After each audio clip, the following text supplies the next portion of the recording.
for question 9 from your A2 Further Maths mock. First off, gives us a 3 by 3 matrix and asks us to show that P is non-singular for all real values of K. Non-singular means that the determinant of P is not equal to 0. So if we work out the determinant of P, we can show that it's never 0. You could choose any row or column to work on. I'm going to work on the first row, but it's up to you what you want to do. For the determinant of P, I'm going to do K times by the determinant that I get when I cross out the row that K is in and the column that K is in, times the determinant of -5 to 4. You don't have to write this out, you can skip straight to the calculation. Then I'm going to do -2 times the determinant I get when I cross out the row and column that -2 is in, -3 to K.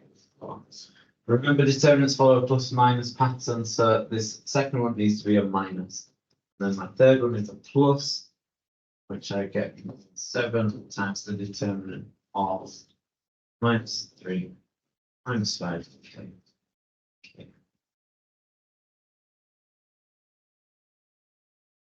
Working each of these out, so the determinant of this is -5 times 4.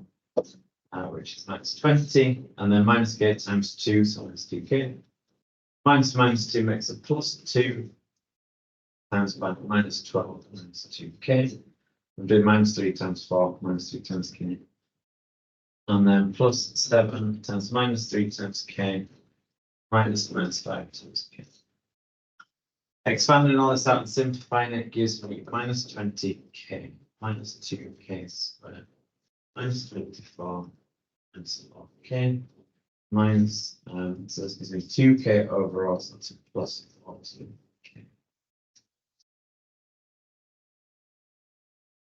Collecting up your k's and k squareds, so -2k squared -10k -24, and this is the determinant. I need to show that this can never be 0. So I'm going to complete the square on this. I'm going to factor out the -2. And complete the square on this.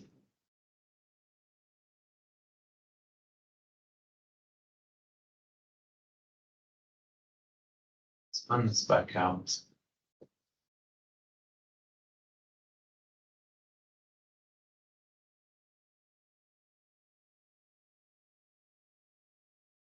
Which gives me overall to k plus 2 squared and -23. This is always negative. This is never 0. So as k plus 5/2 squared is always positive. -2 times that. It's always negative. So the determinant of P, which is something that's always negative, minus something else less than 0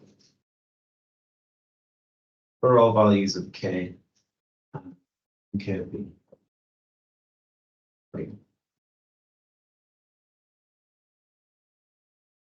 This means, therefore, P is non-singular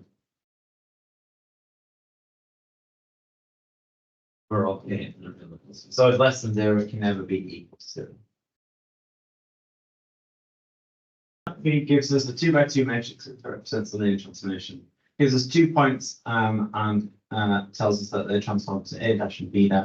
It wants us to work out the distance. So, no, sorry, it gives us the distance A' B' is root 58.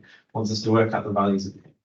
Let's work out our transformed points first. You could do these separately, or you can do it all together. So this is 2 minus 1 minus 2. 0. Let's times these by A2 minus A. You can do it at the same time or separate. Multiplying these matrices, so doing the top row times the first column. gives you 2a minus 2. Then the top row times the second column gives you 8 plus a. Bottom row times the first column gives you minus 3a. And bottom row times the second column gives you minus 12. So these are your new coordinates. One of them is here. And one of them is here. Find the distance between those.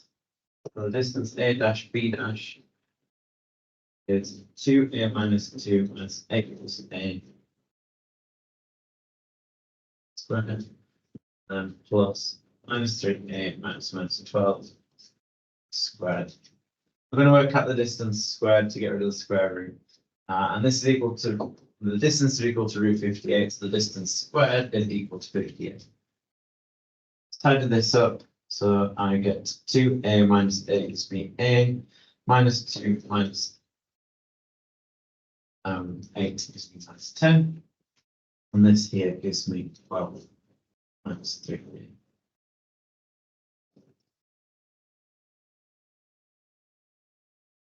Expand this out. A squared minus 28 100.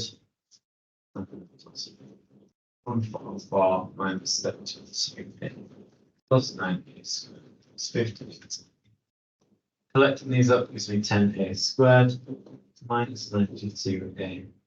And then 244 plus